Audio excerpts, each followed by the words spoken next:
What's up, everyone? Hope you're all blessed. Another episode of Real Ball Talk today, a special one. Very excited for this one. Let me, without further ado, let me just bring everyone on straight away, man. Jalil, what are you saying, my bro? How you doing? Good, man. Good. Got my cuppa as usual for this evening, and just happy with the special guest we got on today. Do you know what I mean? So let's go. 100%. Very excited for this. Very excited for this. Rash, my bro, how you doing, man? I'm doing good, man. Alhamdulillah. All praise to God. I'm doing great, man. How you guys doing? Good, man. Good, man. I'm loving your Smiles Radio right now, bro. I'm loving it still. I've got the good lighting today. Say no more.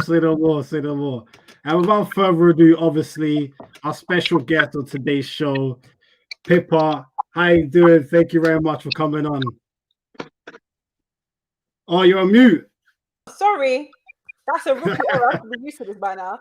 Thanks for having me on. How you lot doing? Doing good. No, we're all good, thanks. We're all good now. I really appreciate you coming on, blessing us with your time this day. I mean, obviously, we know it's been a bit of a rough time for everyone with like all the whole Corona stuff, but I appreciate you must be mad busy with everything that you're doing personally. So I really want to say again, much appreciated. No worries. I think, just before we get started, I thought it would be cool to kind of give the audience a little bit of an insight into your background in terms of because I think people first saw you from your time on Aftv. So give a little bit of insight into that and what that was like in terms of seeing yourself grow, in terms of on social media and everything, and some of the challenges that came along with that along the way. Yeah, so I started writing a blog for a uni project, and it was meant to be a private blog for my tutor just to see. And I accidentally made it public, and it used to just get loads of traction.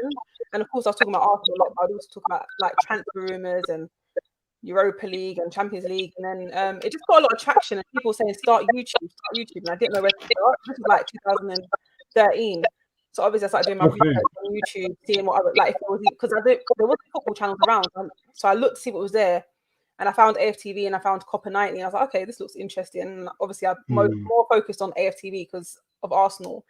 And I thought, well, I've seen these guys before. When I've gone to a game, I used to see Robbie and Tao under the bridge near Arsenal station with their camera. I think, who are these guys, man? Aftv. So I emailed them and I sent them a clip of something that I'd done. When you go to the O2 and they have these little booths where you can pretend to be a Sky Sports news presenter. Yeah. I was doing that with the teleprompter, and they let me save the video, so I sent it to Robbie, and I was like, "Yeah, I'm a presenter. I want to get into presenting. I love to talk about football." And so I just met up with him, and it all went from there. But it was really hard, back then, because, like I said, football channels were a whole new thing. So then, a woman talk about football was just out of this world. It just wasn't the norm for anyone. So a lot of negative comments and. It just really got to me, so I stopped for a while. So people always think, oh, she's new to Aftv, but I was literally one of the first people there. But I kind of stepped back out of the limelight because I just didn't like a lot of the comments. But now it's just you just get over it because you just have to build a thick skin, as they say. But yeah, it's been a really good journey, just seeing how the football media is growing online as well, and seeing other channels grow. So it's been fun. No, definitely. I think there's a lot that people can take from that in terms of the comments that how they can affect people. I think we were having this chat offline just before in terms of how long it took even for us to start our own channel because of having those type of worries. But it's good and it's a blessing to see what you're doing now. Obviously saw you recently on Sky Sports. Don't know if you want to talk a little bit too much about that. What's that actually like when you get that call from Sky Sports saying, yo, you're going to be on? It's actually mind-blowing because I remember I even went through my emails, my old email now, but I typed in Sky Sports just to see, because I used to apply for so many jobs because I always wanted to work in sports. And I remember I actually had a job interview at Sky Sports. This might have been 2012 or something, before I even started my YouTube channel. And I remember going to the campus and just thinking, this is so far out of reach. I'm never going to do anything with Sky Sports. So when I grew my brand and they reached out to me, it's just crazy. I've been on there quite a few times now. I'll be on there again on transfer deadline day as well. And it's just crazy when they reach out to you. It's oh, okay, I'm doing something right, because at one point I thought I would never be on this channel, and now I keep getting the call up. No, it's mad. Yeah, obviously because we all grew up watching Sky Sports, Gillette Soccer Saturday, and all that. So like that's the classic. So it's mad that you got that opportunity, but why have they got you going on there on transfer deadline day? That's just going to be a waste of time for you, isn't it? We've got little activity going on, but I think just to talk about deadline day and all, not just about Arsenal, because I'm trying to, even though I'm wearing an Arsenal shirt right now and I'm known as doing Arsenal, I'm trying to brand out of that, because even when who did I speak to recently? And I said I wanted to start like a show, a Premier League show, and they was like, oh, but you only know about Arsenal. I was like, no, I don't. I just talk about Arsenal. Like, I do know about other teams in the Premier League, in Championship, or some in Championship, but do you know what I mean? I'm growing my knowledge on Championship and League One, but I know about Premier League and its history. So I was like, I need to start branching out, because people think I just know about Arsenal.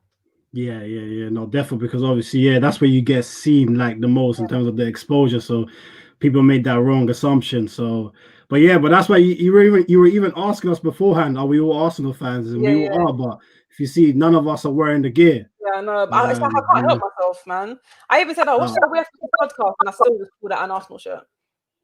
I almost did today. Yeah. I almost put on the Arsenal today. Which one was you gonna go for? Oh, the red one. The new one. Alternative to what you're wearing, yeah. Okay, yeah. I was gonna go for that. To be fair, that yellow kit that Pippa's got on is one of the nice kits that we've had, actually. And I forgot about this. I saw it in my wardrobe. I was like, yeah, let me put this one on. Yeah. But listen, it's great to hear all that. And obviously, within your own personal channel, then are you looking to expand it, as you said, into talking about all football clubs, and are you looking to keep it just to football then? Yeah, so for now, I'm thinking of just expanding it on all football, not just men's, women's as well. So like, women's WSL content, Premier League content, and just not Arsenal focus. So like, I keep getting DMs all the time saying, "Why have you not uploaded to YouTube?" Like, because I literally used to upload regularly, like, at least 4 times a week. But I'm thinking I need to stop because you'll see Arsenal match preview, match review, player ratings, this, that, like literally everything's Arsenal. So I'm working on getting some new content out. No, that's sick. We'll definitely be on the lookout for that. But listen, appreciate not to take up too much of your time, just bombarding you with questions. That's fine. So going into it and talking about Arsenal, I think if we start with our most recent result from the other day, the 3-0 victory against Newcastle on Monday night, comfortable win. I feel like we played well, especially second half. Newcastle were horrible. For me, they were very bad. But credit where credit is due. I feel like we played well at the same time. So I guess coming to you first then, Pippa, what were your main takeaways from that game on Monday? Do you know what? I didn't think it was a good performance, I mean, obviously, don't get me wrong, it was a good performance. I don't think it was a great performance. Like, the scoreline doesn't read correctly. Like, you think 3-0 and you think like we absolutely battered them, but to think that we wait until second half to get into the game when it was a Red Bull Newcastle side, I'm still not impressed. But obviously 3 goals, 3 points, I'm going to be happy, but you can't, you have to look under the surface. There's still something wrong there. But introducing Thomas Partey back into the squad, I feel like he made all the difference in the midfield as well, because he was more like doing everything defensive wise and putting balls forward. But I'm happy with the result. I predicted a 1-1 draw. I just thought Newcastle would have Bruce would have just done something different and brought it to us, but Obba's back in form. Not back in form, but he's got his goals now, so hopefully he kicks on from here. Yeah. I think for Obba, obviously it'll become clear as we discuss it that I'm not his biggest fan and have never been his biggest fan. Which might be controversial, but hey, listen, I am backing down from that. But I think for him, the way he scored the first goal was important. I think I saw Robbie might have said it on Aftv as well. Like, if he just scored a tap in or just bounced off his head, he might have still not been in the flow of being like, I'm really back into this game. But the way he just took it, ran at the defender and scored, he can feel like, okay, that's more of what that take on the defender, do little that, because he tried to do it early on in the game in the first half, and I think he did too much, man. You didn't even score it in time. Like, just play simple, but it's what he's comfortable doing, and it paid off for him in the end. But I just wanted to know more, man. Yeah, no, 100%. I mean, hey, listen, he's getting paid about $350K a week, so don't do this, But this is I have to. This is what happened to Ozil. Don't start doing this, because people will find anything to dislike a player, and it's the first thing they'll go. If they're high earners, the first thing they go to is the wage. Because no one can't really tell me why they don't like Ozil. The first thing is say, he'll take a pay cut. He earns $350K a week. It's always about money. It's never about what he really does on the pitch. Don't do that to Obba, please. Don't. I'm glad you brought that up, But my issue with Oba is simply like, for me, Oba's a goal scorer, right? That's what he contributes to this game. He's like one of the best finishers around, right? But if you look at his all-around game, he's not a link-up man. He's not going to get assists. He's not going to beat a couple man and make something happen out of nowhere. So your job on the pitch is to score. So if you're not giving me that, that's a lot of money to be paying $350K a week for. That's all I'm saying. It's his first few months on $350K a week. Now, obviously, well, again, as I said, I've never been his biggest fan. Jalil and Rash will testify to this. I get slayed all the time for it. Nah, you know what? Yeah, I'm someone that I like my footballers to be all-rounders, especially my strikers. Like when I look back to people like Thierry Henry, he's an all-round striker. He can bring people into play, he can score, he can assist. And I feel like with Oba, he's a great finisher, but then he'll finish, and then people like Martin Keown will go on TV and be like, that was Thierry Henry-esque. And I'm just like, relax. Let's not disrespect the truly elite players in football. Hey, John, what do you think of Alan Shearer? I mean, Alan Shearer, obviously, but he's the Premier League's all-time top scorer. But again, he had more of an all-around game than Oba, wouldn't you say? Not really. No, you wouldn't really see him in the build-up play. He wasn't really. He was good at holding up the ball. You know what I mean? Because he was very strong. He wasn't. He wasn't someone to turn and start a build-up play, start a 1-2 with someone and start that. I mean, the last time I saw him do something that was remotely like that was all the way back in Blackburn when he was pairing up with Sutton.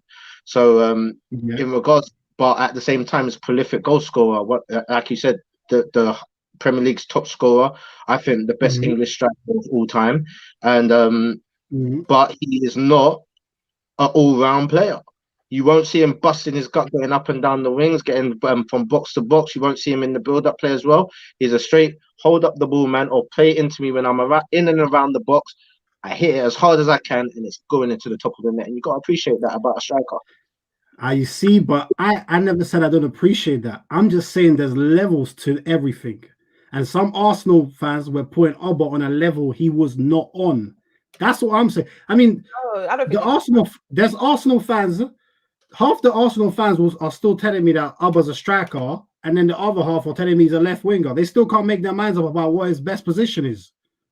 I think the biggest disrespect, I think, in regards to Aubameyang, and I've heard this from a few of my friends, is that he's just a Gabon version of. Oh, stop it! Jamie Vardy. No, Danny Welbeck. No, that's bad. No. I've heard this from Arsenal fans. I think it's a big disrespect. Yeah, because I'm not dissing Danny because I like Danny.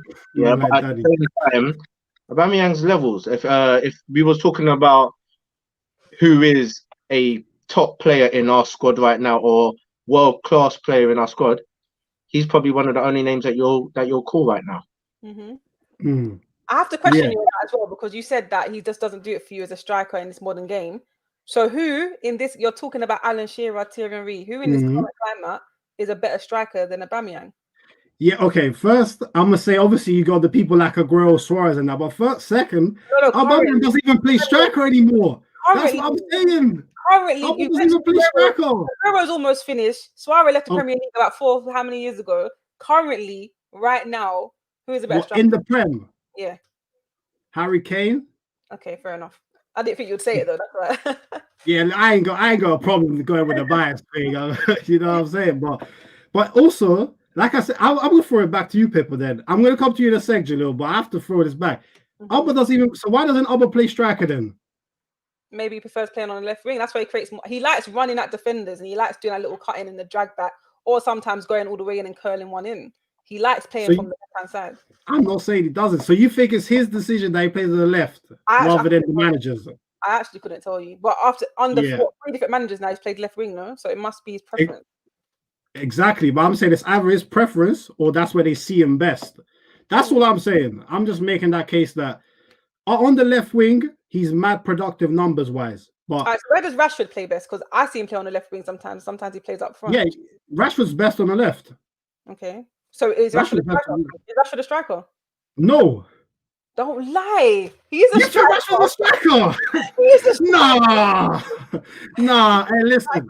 Hey, nah, Rashford's not a striker. Hey, keeping strong right there, John, man. Keeping strong. Hey, I ain't gonna back. Obviously, we're allowed to have our opinions in it.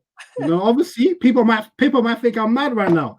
She might think, who's this clown running this show? But hey, it's all good. You know what I'm saying? So listen, when you said numbers wise coming off the left for Aubameyang, as you mean goal numbers? Goal numbers, yeah. Nothing else. Goal numbers. Yeah, I mean, he doesn't get many assists, but yeah, he's mainly a goal scorer. That's his main attribute. Yeah, and in regards to like him not getting many assists, you have to remember the first real season when him and Lacazette was linking up all the time. He got a lot of Lacazette's assists as well, so we have to remember that. He can do it. He can do it. He can. I'm just saying, hey, do it. But listen, I ain't gonna kill Alba too much anymore, because this could go on forever. Yes. So before I bring on Jalil, obviously anyone watching, big up to you. Make sure to hit that like button. And if you haven't seen us before, check out some of our content. And if you like and subscribe, much appreciated.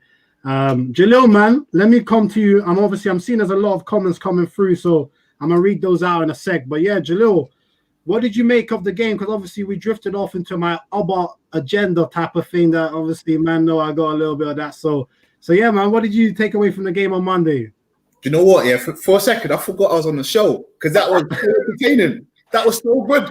You know what I mean? My bad, bro. That was so good, because I was thinking, this is a good debate. Aubameyang's always going to cause a good debate, because you've got some fans that love him, some fans that don't. Do you know what I mean? So I really enjoyed that personally, and I'm pretty sure the guys who's watching enjoyed that. I've got to agree with Pippa in regards to, I expected a bit more. First half was poor. We don't need to speak about the first half at all, because nothing happened at all. But if you look at Newcastle and West Brom, I think West Brom's a lot better than Newcastle. But how have we only beaten them 3-0? We should have whacked them 5-0, 6-0, 7-0. Do you know what I mean? With the players we got. But all in all, I was happy with the result. I'm happy that Smith Rowe got his assist again. I'm happy that Saka scored a goal. I'm happy that the only thing that was missing for me was Laka getting a goal. Personally, I wanted Laka to get a goal. Yeah. He deserved it, man. He deserved it. His work rate was amazing. And who's Newcastle's keeper again? What's his name again? Darlow. Yeah. Listen, he made a mad save against Lacazette's chance. The low one. Oh yeah, the low one. Yeah. But yeah, I mean, just going back to Aubameyang and Laka, I think I prefer Laka being up top by himself, and I prefer Aubameyang coming on the wing. For me, he's a striker, but he's not really a striker. He's an attacker for me. You know, I prefer him on the left. He gets more goals, he gets more numbers on the left, so I prefer him there. And right now, I prefer Laka up top. So that's it for me. You know, I'm not going to say whether I like him or not, because I don't want to get attacked. Who's attacking you? No, I like Aubameyang. I'm a big fan of him. Do you know what I mean? So I just don't think he should be our captain. That's all. Don't get twisted. I said the same thing. I don't think he should be our captain. And I was getting on with him during his goal drought. I was thinking, do you know what I thought? This might be a bit controversial.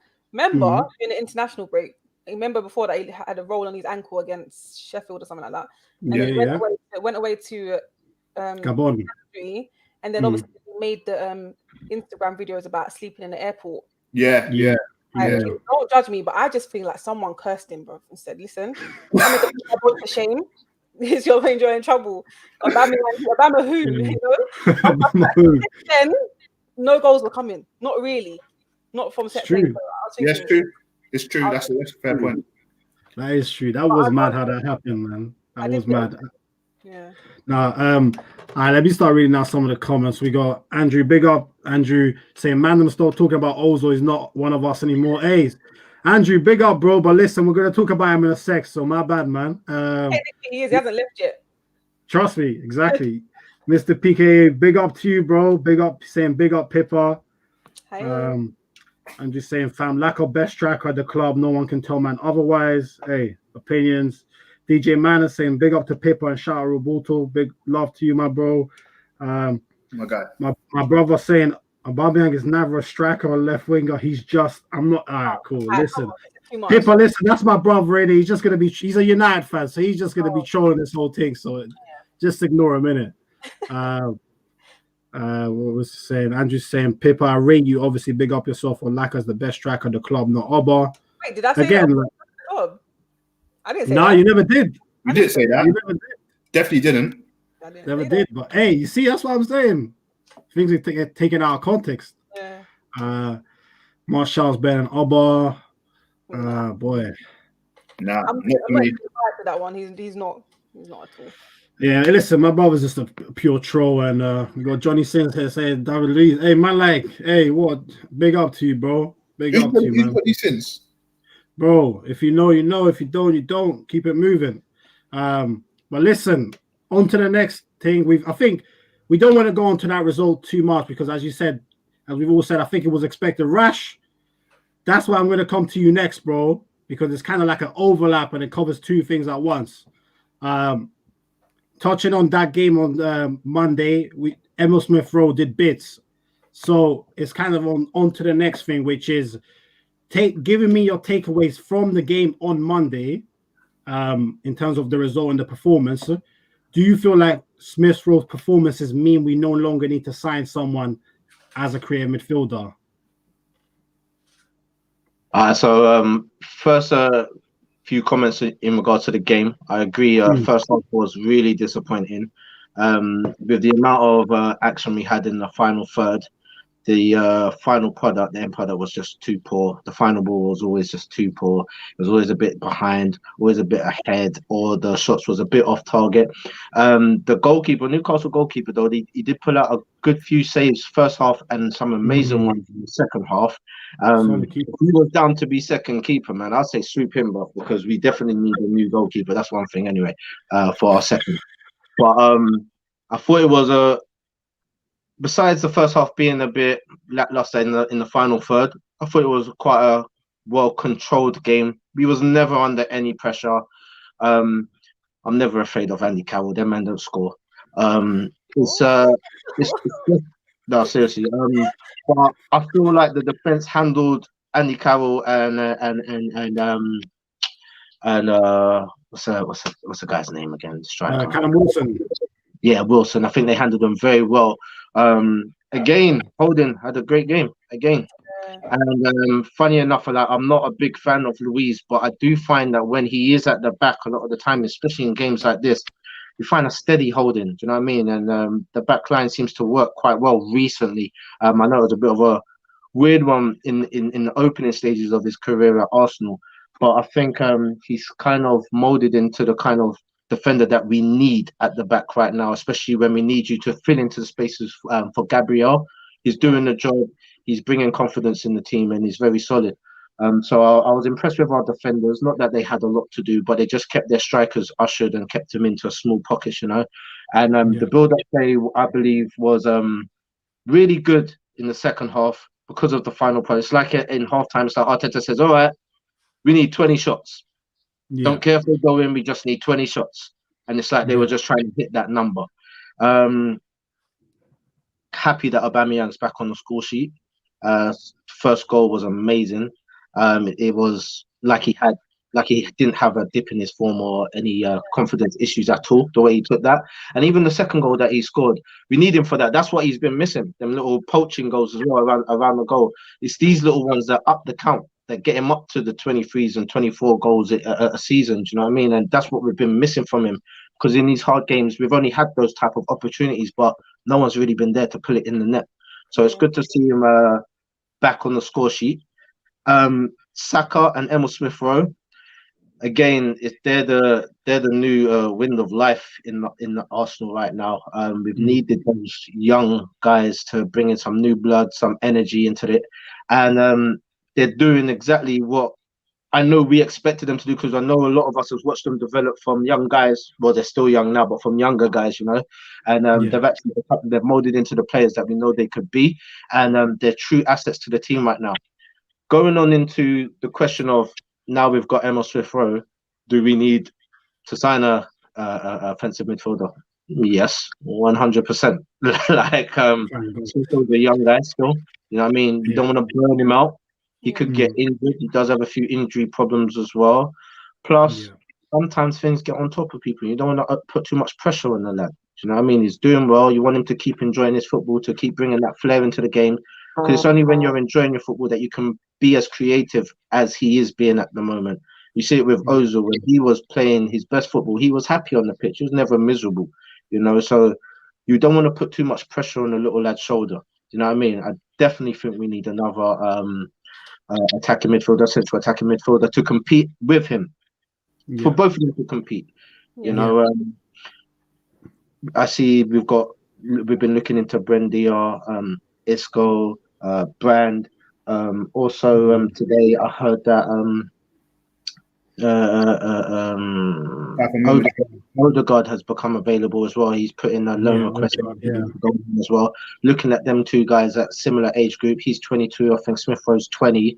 They're both really good central attacking midfielders, very creative, very good on the ball, very good off the ball as well, creating space as well. It'll be great competition if we could have someone like that for them just to bounce off each other, just to like work hard for the spot. John, just quick thing to Rash. You said something about my guy Mikel Arteta again, bro. Don't think I like that one. You said half time they went into the changing room, said take 20 shots, don't care if it goes in. You still don't believe in Mikel then, or what? No. What I mean by that is, I think what I meant by that is we seem to be controlling the rest of the game in all the other areas, and where we was lacking is goals in the end of the first half. But we know it's a lot of averages games. You know, the more shots you have, the more chances you're going to get to score. So it seems like he said, look, we're doing well, but we just need a little bit more. So that this is a set number. I don't care how we get them, but just bang at these shots. And I'm telling you, it's going to go in. This keeper's going to eventually fumble, and it did. He was popping shots in the second half. It was nice to watch. Yeah. No, I agree. I think you broke that down really well. I think, as you said, Smith Rowe, obviously Saka has been doing it for like at least a year now. Whether he plays left back, left wing, centre mid, right wing, he just performs everywhere. So he's just a top prospect. But yeah, Smith Rowe, what I like about him is that's how he's very calm. He gives off that vibe like, you know, he's got more experience than for someone who's only 20 years old in terms of decision making as well, which is very important. Picks up the right spaces. But I agree with you as well. I'm happy that you said that you do still feel like we need to sign a player there, because it's way too much pressure to put on a 20-year-old to carry us for the rest of the season. We can't forget that the fixtures that he's come in for have been a bit easier in terms of the quality of opposition. West Brom, Brighton, Newcastle again in the FA Cup. You know, our next 6 games or 7 are tough. Yeah. He was on against Chelsea though, wasn't he? Yeah, but obviously, again, that's first game vibes. That's no one's seen you at that point, really, in terms of Chelsea. We're not preparing for Smith Rowe to play. Yeah. Now these teams are going to start preparing for Smith Rowe as our creative outlet. What's going to happen when he? Yeah. So I guess I'm going to come to you, Pippa. Now, sorry to interrupt you, but yeah, like what do you make of Smith Rowe's emergence, and do you feel like we still need to sign? Yeah, he's been incredible. I mean, when you're talking about Smith Rowe and Saka, like in comparison, they've both been outstanding, but I don't know about you guys, but I've known of Smith Rowe way more than I knew of Bukayo Saka. When Saka was who's this young boy? But Emile Smith Rowe, he's been doing it for years for the academy level under 23s. I've been to watch him play so many times, and he's always been that good player. And I've always said, I think even maybe 3 years ago, I said he should be in the first team. I know he must have been like 17 or whatnot, but he always looked that good, and he had the physicality. He's always had the good physicality for his age. So I always knew he would make it into the first team, but I didn't know it would be in this season where we're failing so badly that we would rely on him to make the difference. I didn't know he was going to be the game changer. I just knew he would fit into the squad. But he's been incredible. Yeah, I think we should sign a creative midfielder, but I'm sorry to be the bearer of bad news. I don't think that's going to happen this transfer window. I know that the club seems like it's doing some type of business, getting rid of certain players. You know, Kolasinac has gone, Papa today. Kolasinac. Yeah, but I just don't feel like there's going to be much activity coming in. I would love to see it, but the players that you mentioned, Wendia, cool. There's been talks and rumors that his agents has been apparently talking for a move, but I don't see he's at the top of the league right now. He's getting goals at pretty much every week and assists. They're going to get back into the Premier League anyways, very likely. Isco. Is Isco the one that we need? Are we just going to get a creative midfielder just for the sake of getting one in a January transfer when he's not really the answer. I don't feel like someone will come in, so I feel Emile Smith Rowe will have that pressure on his shoulders until the end of the season. And it's like you said, it's a worry because he does get injured quite a lot. Yeah, that's a worry for sure. If we don't, I mean, but like you said, we've got no reason to trust the board that we're going to get anyone. And if this is the same board that signed Kim Kallstrom, and he basically had a broken back. So listen, Kallstrom helped us win the FA Cup. What are you on about? Oh yeah, everyone remembers that one penalty against Wigan in the semi-final. Yeah. What he needed to do. Hey, listen, Kim Kallstrom. That's one of many failures we've had over the years, but yeah, I mean, Jalil, coming to you next. Similarly, just to add on what Pippa and Rash have said, what's your thoughts on this subject? And second of all, do you agree that Emile Smith Rowe is the Croydon De Bruyne? The Croydon De Bruyne. I'll get to that one last, but I could agree with both of them. Even more, to be fair, because I'll be honest with you. I knew about Smith Rowe for a while now, right? And I watched him, and he went on loan to somewhere in Germany. And I'm gonna say this to my chest, and I'm gonna be honest. I didn't rate him as a kid. I thought he's gonna be one of these kids we're gonna sell and get rid of. The reason why, because he did get a few games, and I did watch him in the under 23s. Well, before then it was the under 18s, and then when he was playing, and I don't really see nothing. But I was watching other players who came through the ranks, and they just looked better than him. Yeah. Then he went on his other loan to Huddersfield. It was Huddersfield, right? Yeah, it was Huddersfield. Then I was like, okay, cool. I eat my words quite a lot. Pippa, you'll find out on the show. I eat my words a lot on this show. What, at Leipzig, you wasn't impressed? He hardly played there. When he arrived, he had a groin injury. Exactly. Yeah, that's very true. That's it. I didn't see enough of him when he was in the academy. He was doing all right in the academy. Everyone does all right in the academy, to be fair. Everyone's going to look good. It's when you go to a different team or you go to a different league, are you going to boss it there? And he didn't really do it there. And going off what you just said, he was injured, to be fair. So I can't really blame him for that. When he went to Huddersfield, I remember him scoring a winning goal for Huddersfield. And it went off for me. And I looked at him, and I'm thinking, bring him in. Him and Ozil, if one gets tired, bring him on. If the other one gets tired, bring him on. But yeah, at the end of the day, I think it's a bit too much pressure for a 20-year-old. To be fair, I really like the kid. I like the kid so much, if I'm honest. And just looking at today's news, we're looking to offer him a 40 grand a week contract. I would have waited till the summer. Yeah. Because now what they're telling me, and I don't know if they're telling you guys as well, is that we're gonna kick it with this kid. Don't worry about bringing anyone else in. He's the answer, which is a bit worrying because we do need backup. Because again, like you said, if Smith Rowe gets injured or it gets too much for him, like Rash said, what next? It's like Leno. We've got only one good keeper. If Leno's gone, forget everything. Don't watch no more games. Do you know what I mean? Because all the goals are going in. So that's my thing. We do need to sign. We do 100% need to sign another attacking midfielder. Yeah, I mean, the whole Leno thing, to be honest, I think if Leno gets injured, we might as well just scrap the rest of the season. I'm not even going to lie, because that Runason guy is a joke. You can put Pablo Mari in goal, man. That's what I'm saying. We're putting a centre-back in goal with a second keeper. Nah, it's mad. Can I just add a few comments in regard to the game, though? Yeah, I have to say I was actually kind of impressed with Xhaka's performance. Yeah, I was as well. And you know me, I don't big him up. Wait, what? What's this? I've never heard Rash say this. I'm disappointed. I'll be honest with you, and I do think it's because Partey allows men to be free. Yeah, he does free up a lot of responsibility for him, allows him to concentrate on what he can do, which is play those balls, be that extra man in the gap just to pass to if it's needed. But he wasn't so negative in his play yesterday. There was a lot of against Newcastle. There's a lot of forward passing that I never hardly see from him. Yeah, a lot of risky passes as well that I never really see, and he was involved in a lot of the build-up play, which I never really see him do. So I actually think it was quite a good performance from Xhaka as well. However, I do think that was because he was side by side with Partey.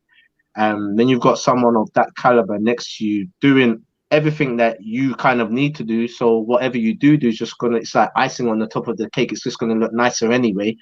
I think it just gave him the ability to play how he wants to play, or in a way where he wasn't under so much pressure, where he's making rash tackles or being relied upon to put balls through that he's not confident to do right now. You know, so yeah, big up Xhaka. No, but hey, Rash, he's been doing that since Chelsea game, bro. I've been telling you the reason. Let me just say something. Before the Chelsea game, he went up to par. Do you know what I mean? He wasn't really doing his thing. He was just doing the basics. He wasn't really impressing us as Arsenal fans. Chelsea game, he done the thing. Brighton game, obviously, we only scored one, but he did it okay in that. And there was a game where he came on as a substitute and he bossed it, and it was so positive. I'm just saying, I'm not Shaq. I'm not his biggest fan, but he's been doing that. We can't just say because of Partey, because he's been doing it before Partey. Not been doing the business. Not been doing it. It's been okay. I don't think he has. I don't think he has been doing it. I think he's just been okay. He's been fulfilling a role in the midfield, and sometimes he can go missing. There's a lot of times when I'm watching a game and I forget that he's on the pitch previously, because it seems to me when we're in the build-up play, normally what you want from a midfielder in his position anyway, who's coming deep, you want him to kind of come in between the two strikers when the defenders are trying to play up so that they have an outlet to pass it through to, or just in front of the midfield so he's there so he can grab it, pass it wide or whatever. What I find what he normally does is when we're on the attack, instead of going in between the gaps of the two strikers, he kind of hides around the side all the time. He always goes to the side of it, which makes it kind of impossible for someone to pass to you. And when I see that, it reminds me of when I used to play football and I used to see guys doing that. And I used to think, he's just trying to disappear in the game. He don't really want to be in the game. You know what I mean? That's El Nene, bro. That's El Nene. Don't even try it, bro, because El Nene's always running around trying to get that ball. Even if he wants to do a 2-meter pass, he's grabbing the ball just so he can do that. Yeah, I can't get on Nene because he does what he's supposed to do, and he does it well. No, Xhaka hasn't. That's the problem. He hasn't. They do exactly the same thing. No, listen. When we bought Xhaka, remember the levels and the expectations that we had of Xhaka. Yeah, he was captain of his national team. He was supposed to be doing bits in his previous club that he was in before. He was captain there as well, bro. He was supposed to be the man, do you know what I mean? Intelligent play, all of that stuff. Put a ball anywhere. But he has constantly underachieved since he's been at Arsenal. Yeah. He's had reckless tackles, reckless decisions, silly moments where he's got himself sent off for no reason. The boy is wild. He is immature when he's on the pitch. When you think he's just a ball head, but he's very vocal, and I could see that about him. And he can pop off a shot.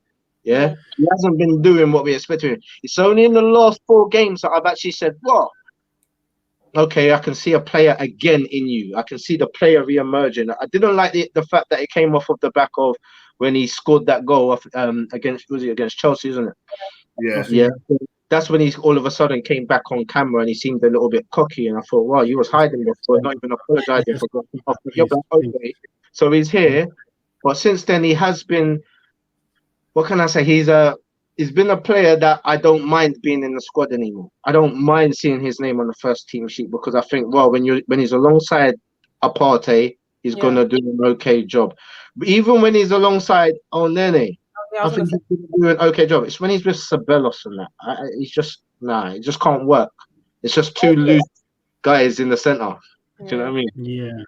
Yeah. No, I mean, I'm happy that you gave Xhaka his props. I mean, I'm not going to go and speak about Xhaka too much because for me, I just want him out of the club. I'm just fed up with him. Like I feel like with Xhaka, he's let some of the fans lower the standards for what's expected of a centre mid at Arsenal. Like the other day, what was the game before Newcastle at home when we drew 0-0 against Palace?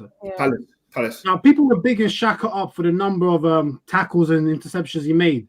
Half of those interceptions he made were from bad passes.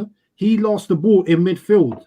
Now, no offense, but I'm not going to give you a round of applause for clearing up your constant mistakes. You know what I'm saying? And obviously you said he played well yesterday or Monday with Partey. Yeah. What was Elneny's best game for Arsenal in his career? Old Trafford away. Who did he play alongside? Partey. Yeah. It's not a coincidence. It's a common denominator. Partey is a different level above. Yeah. He mitigates or hides some of the flaws that Xhaka has. Xhaka is someone that struggles moving side to side, which is why he tries to hide sometimes because he knows. To be fair, that's credit to him because he knows if he puts himself in that position, he's going to put the team in danger because he can't move, he could get tackled, he could lose the ball. You know what I'm saying? So credit to him on that aspect. But just generally, I feel like if he stays until the end of the season, that's fine. Next to Partey, he could do a job. But for me, if we can get 15 to 20 mil in the summer, upgrade, get a Basuma or someone like that next to Partey, then we keep it moving, we move on, we upgrade. I feel like it's time to move on and remove some of the sentiment we have at the club. Sentiment is the reason why Maitland-Niles is still at the club. We rejected 20 millions, and now he doesn't even play. He can't even get in the squad. Hey, Pippa, get him. Pippa, get him. I don't think that's sentiment, you know. I just feel like Arteta didn't know what he was doing. I feel like no, it's not sentiment, because what sentiment is that? I know Ainsley's been there for years, but Arteta's had a relationship with him. He's played with him. He knows that, but I don't think that one's sentiment. Jack Wilshere's sentiment. Yeah, but you know why I said it was because you know why I said it is because when what was the game he played? The FA Cup final, he played left wing back. Yeah. If you remember, all of last season, Arsenal fans were very mixed on him on the fullback side because he didn't really want to play there himself because he's a centre mid. But when he performed in that game, then during the summer, that's when Wolves came in with the 20 million. And then he was man of the match against Liverpool in the Community Shield. Yeah. And Arsenal fans were like, don't sell him, keep him, reject that 20 mil. But now, I feel like it's a mixture of Arteta saying, okay, he played really well in that one game, couple games, let me keep him. And also seeing that the club will also back that decision. So I feel like it's kind of double-sided, but I hope. But pay attention to the timing. We didn't have Partey then. True. So he's trying to keep his options open in case that. Remember that happened on deadline day, like 11 p.m. Like, lastminute.com. We didn't have that certainty whether we'll have the right midfielders going into the season. So that's probably why Niles wanted to be midfielder, put him in there. Partey's here now. Oh, sorry, your spot's gone. You're going to have to be on the sidelines for a bit until window or summer. Yeah. I think it's a shame, to be fair, in general, that Maitland-Niles hasn't really been given a chance in midfield because I think he had one really good game at Old Trafford there a few years ago, and after that, never played there again, which is weird. I think no, do you know what? I think I have seen him play in the centre quite a few times. You know, I think he's been given an opportunity. I think about 3 or 4 times I've seen him in the centre. When? And I haven't. Now you're gonna try and get me with wins and that. No, no, it is, yeah. I think he did have a game even this season where he set him up centre, and he didn't do what. It seems like he's been crying out for that position, and even previously with Emery when he was being used just as a defender, but he was screaming out he wants to go in the midfield, and I think he was even given just a couple opportunities in that season as well, and he didn't perform the way I believe he wanted to perform. Do you know what I mean? To his own levels, because in reality, I think Niles has got good feet. He's very calm on the ball, very composed. I think he's a brilliant player. I think he should have stayed. I'm not one of the ones who thinks that he should have got so, because he's a good utility player. He can play in multiple positions, and I find him really good on the ball. I think he's really good, and you need those players just to bring a little bit of calmness into the game. Sometimes when we was under a lot of pressure, it was good to see, because you could see the effect that it would have on the other people along the line. It would calm them down as well. So I like his style of play. I did think he should have stayed.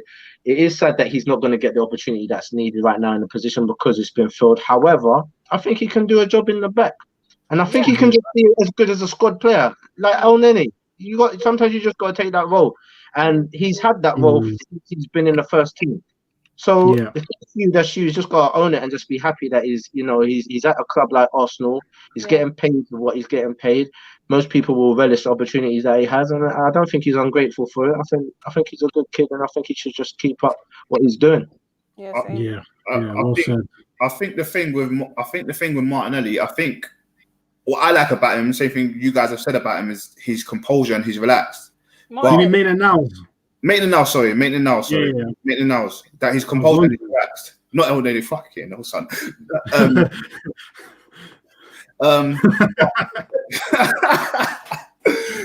Recover yourself, G. Recover yourself. Come on, keep moving. Maitland-Niles, I think the thing that we like about him is that his composure and he's very relaxed. But in big games when we need him to show a fighting spirit, and it's kind of the stuff that I think the reason why Aubameyang was getting attached because sometimes he's too relaxed. When he needs to pick up the team as a captain, he needs to pick up the team.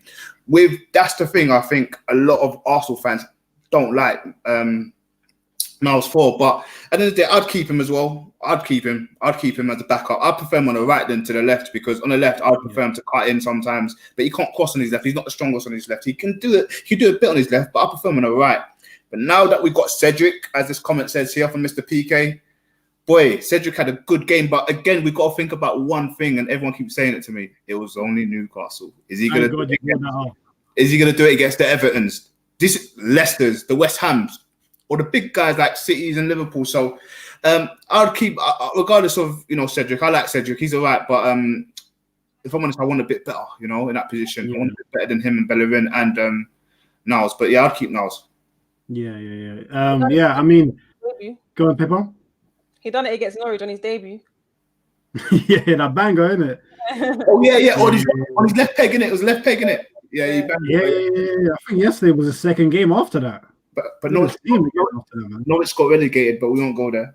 They're coming back. Just on Niles, yeah. Also, I think the last game that he played was probably the worst game I've ever seen him playing. I've never seen him play that poor. Yeah, I've never seen him play like that before. Like every touch was off.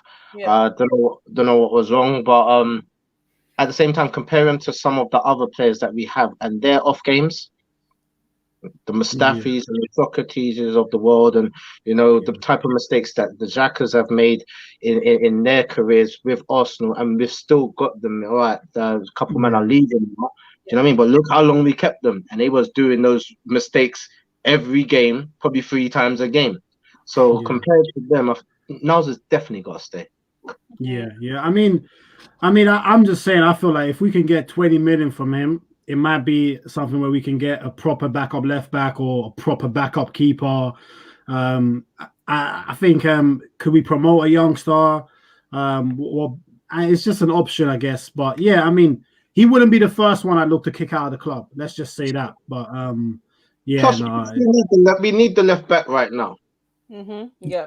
I mean, Tierney's top class though, so anyone that we get in is always going to look like they're not at that level because of how good Tierney is. We are lucky we actually have one of the best at their position in Tierney, so that is a blessing. But yeah, let me go through the comments quickly. Obviously, big up everyone who's watching. Make sure to smash that like button, much appreciated. So yeah, we got Mr. PK saying Cedric was firing. Hopefully, he'll keep Bellerina on the bench. Hey, we'll see. I don't think he will, though. I don't think he will, my bro.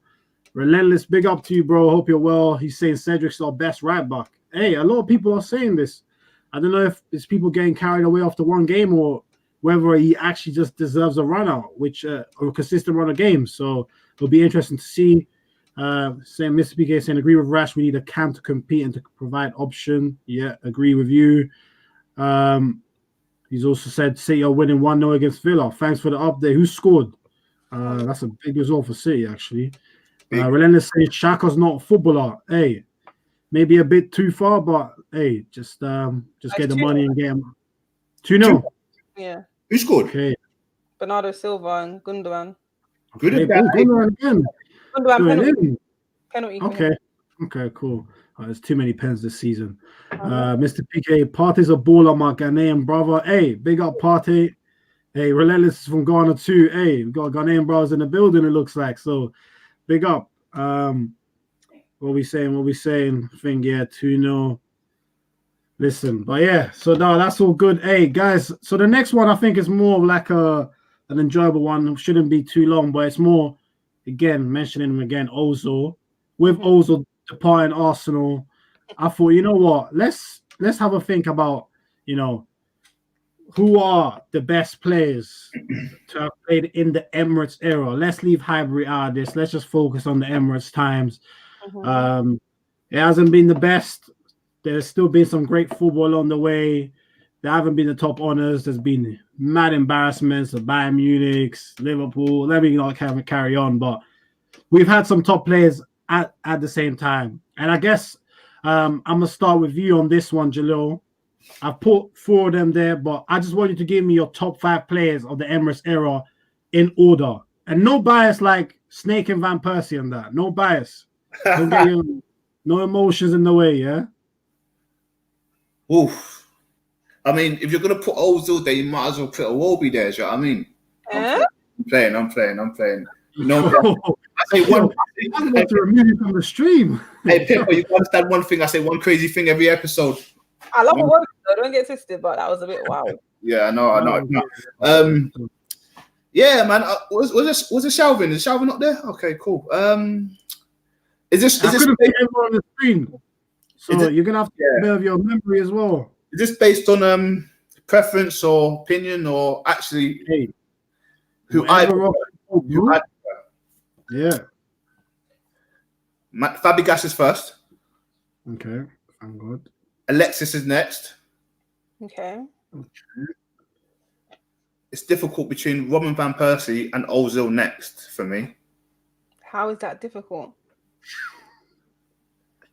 I can already tell what vibe Pippa's going to come on with this one. I just want to know, like, how is that difficult? Like, the person that I would have put top, you haven't even mentioned, but it's all mad. No. It's difficult because I'm saying like, okay, cool. Ozil next. Wow. Mm-hmm. Then Van Persie. That makes no sense. And then Al Chalvin. That's it. You're just, Oh. no. Oh. Do you know what? Okay. Do you know what? No, do you know what? Do you know what it is? Do you know what it is? Do you know what it is for me? Oh no, sorry. This is sorry. I forgot Aubameyang and that. Sorry, I forgot people playing now. You mentioned people playing now. Yeah. People someone else. Okay. So okay, cool. Still Fabregas. Okay. Yeah. Hey, he's gone mad. Gone frozen. Sorry. I'm trying to think. So still Fabregas. Yeah. This is based on ability wise, yeah. Then Van Persie, then Ozil, then Aubameyang, then Alexis. For me, that's my 5. Okay. I forgot what mentioning players now. That's why it all skips me, innit? I forgot someone. I hope Pippa is gonna mention him. I'm sure I will. Who is it? Who is? Go on, Pippa. Your top 5. Zola. Thank God. Plenty. Oh, Thank God. It's too late. It's too late. Pippa, go. All right, well, my top 5 is Bentner, Podolski, Sanogo, Koscielny. I'm joking. All right, listen. My top 5 is Santi, without a doubt. Yeah. Mine's going to be a bit different, you know. I think you're going to look at me sideways for this, but I'm looking at 10 years and Emirates. I'm saying Santi. I'm saying Ramsey for what he provided while he was there. Oh, not second. We're going in order. Yeah, order. No, say your 5 first, then put them in order. Santi, Ramsey, Fabregas, Persie as well, and Ozil. Oh, I haven't even. That's hard. I can only pick 5. Yeah, it's tough. Right. Wait. So you're gonna put Ramsey? No, wait. Santi, Ozil, Sanchez, Van Persie, Aubameyang. So I got Ramsey. You took Fabregas. You didn't put Fabregas. Wow. Yeah. Didn't be so quiet, man. He was on to you. Why not on to you? Again, Santi, Fabregas, Alexis Sanchez, Ozil, Van Persie. Okay, I almost feel like we pressured her into getting the idea, like, because there's so many names. Nah, you know what? I go on, Rash. Give me your one before, yeah. Santi, Van Persie. So you're saying Santi number 1, yeah?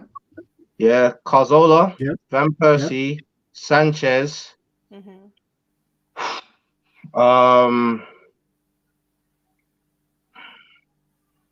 It's hard. Fabregas. And you're not gonna agree with me, but I'm gonna Samuel Nasri. Whoa. What about him? Right, Nasri. Hey, I forgot about him. What's the reasoning behind that? Top 5 though. You see, yeah, I used to watch. Do you know what I used to watch when I used to look for Samir to get angry on the pitch, because you see when someone got him upset, the skill levels just used to go up by like 55%, bruv. Like he was mad. Do you remember the time when he was playing Barcelona, yeah, and him and Alves was getting into it, yeah, Dani Alves, they were getting into it on the pitch. Every time he would touch the ball, Alves would take him out. They would argue him. And I remember I saw Nasri go, "Watch what I'm going to do to you. Watch what I'm going to do to you." And for the rest of that game, he turned him inside out. But he was man of the match for that game. He was unstoppable. And when he felt in the mood, to play like that, no one could stop him. He would dance his way into the box. He'll score a goal that was ridiculous. He'll set up a goal that was ridiculous. Like, we are missing out a lot of true dons as well. Yeah. Like Alex Song, do you know what I mean? We forget a man like him. Do you know what I mean? Like, there's so many players that have played at the Emirates that has been best. Unfortunately, they just haven't had a lot of good other players to play around. So, you know what I mean? But there's a lot, but that's my top 5. Yeah, I mean, I feel like you're all roughly thereabouts in terms of the same names are coming up, just different types of orders. Like, my one's not too different. My one's, I've got Fabregas 1, I've got Santi 2, I've got RVP 3, and then I've got Sanchez 4th and Ozil 5. I have to give Sanchez the edge over Ozil because when they played together at the same time, more often than not, it was Sanchez carrying the team. And Ozil supplemented him to do that. So that's why, we can't forget what Sanchez did do for us for like 3 years. Yeah. So that's why. So, well, let's see what the people are saying. Mr. PK is saying Kleb's a shout. He was a baller. And Riziki was a baller. Yeah, but Thomas Riziki, what? Hey, Thomas. Hey, good times, man. Too many names, man. Hey, now we got. Hey, let's not even get onto right now. But what are we saying? Relentless is saying no Santi, you moving mad. I think that's when Jalil, you left them out, bro. There's too many. I forgot. There's too many names, but I would take out. Who did I say from? I said Aubameyang because I was thinking about numbers. I put Santi. You said Arshavin. I think you might have to take out Arshavin. Yeah, take out Arshavin because I don't know what I was thinking. I just lost it, mate. But yeah, Santi, my bad. I don't even know why you even mentioned Arshavin, but I remember the last few games that he played with, it was like he was drunk. Arshavin was wavy as well, bro. No, Arshavin was good to watch. Remember in his first season, he was great to watch. No, but what I'm saying is, it was terrible to watch, bro.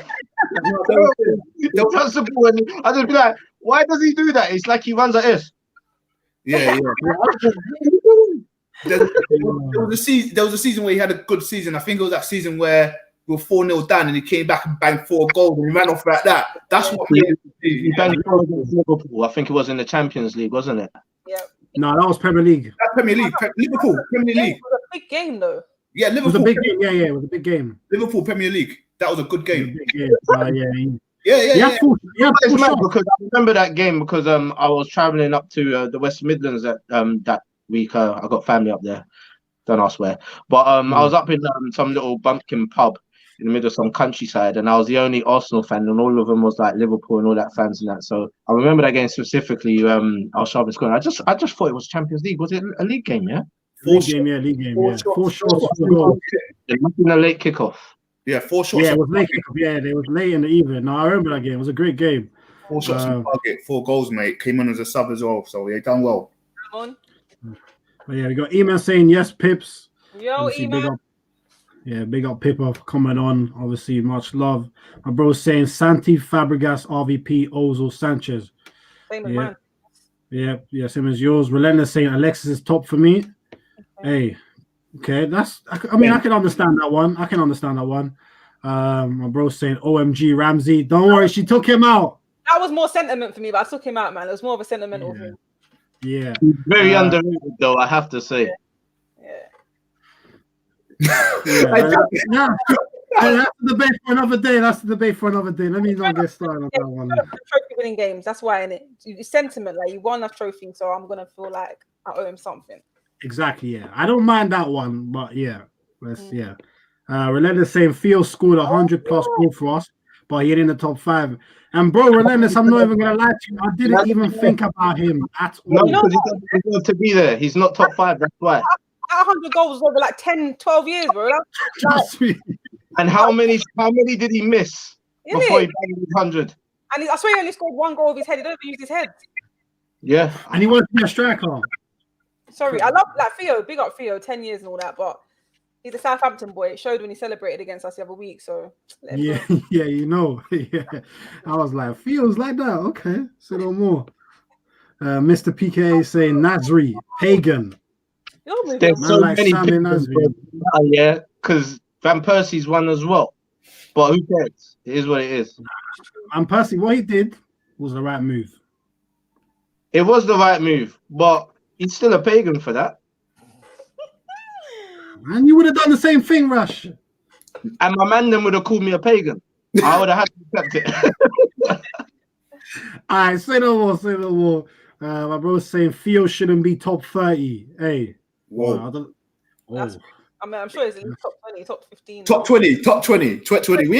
We ain't had top 20. Theo, you made the top 20. We ain't had good players. Walcott will get into the top 20, trust me. 100%. Yeah, he definitely will. After Giroud, man. Only after the Emirates era, though. That's it. Yeah. Oh, yeah, only Emirates era, of course, yeah. Yeah. But then let's say Theo is Rashford. Nah, Rashford's better. Yeah. Yeah. You know what? I have to think about that, you know? I'm trying to think about Brian Walker. Was Rashford? Hey, Rashford's better, and Rashford's younger. Rashford's much better, man. Now, obviously, Rashford. Remember, Walcott came onto the team when he was 15. Yeah, it was very young. Remember, he got his England call up at 15 years old. He didn't hit potential though. He didn't play though. He didn't play. He got banged to that World Cup, innit? He didn't play. Yeah. You know my problem with Walcott? How can this Arsenal highlight of his career still be that run he did against Liverpool in 2000? I was going to say, I was going to say the Tottenham one. 2-0, but even then, that's not even an on the pitch highlight. That's an off the pitch highlight. Yeah, it's on the pitch highlight. Yeah, what would you say is his best moment, Pippa? I couldn't tell you my favorite goal from him. Like, I actually don't have a favorite moment like that. Like, not one you can think of like that. You see what I'm saying? He scored in the FA Cup final. That was it for me. Which one? I think when he first joined, he scored a couple in his opening Champions League debuts. Man, big up Walcott. Big up Walcott. It's a fair place to talk about, man. Hey, big up Walker, man. Hey, listen, my cousin's saying he went and won trophy. I guess he's talking about RVP. Mr. PK is saying RVP did it for the right reason. He gave the club a chance to keep him, but no ambition. Yeah, that is true. Came out the other day and said the club had no ambition. They just wanted to reach top 4. Exactly. Yeah, exactly. It's funny how many people are now coming out when they were quiet at the time. Let them come out. They waited to leave to come out, man. Yeah, exactly. Relentless saying Sanya best right back in the era. Yeah, 100%. With his blonde plaits, bro. Yeah, he was a legend. That forehead. Sanya was a top player. Those jokes out were serious. No, Sanya was a top player, man. And then what else we got? You forgot about Sanya. Rash, you can't blame players for leaving to win trophies. Let's be real. What's the point of being a legend of a team that doesn't win anything? Hey, listen, Ed, I'm gonna tell you this. Like I said it a minute ago, yeah. It was the right thing to do, for him to do. Yeah, I would have done exactly the same thing.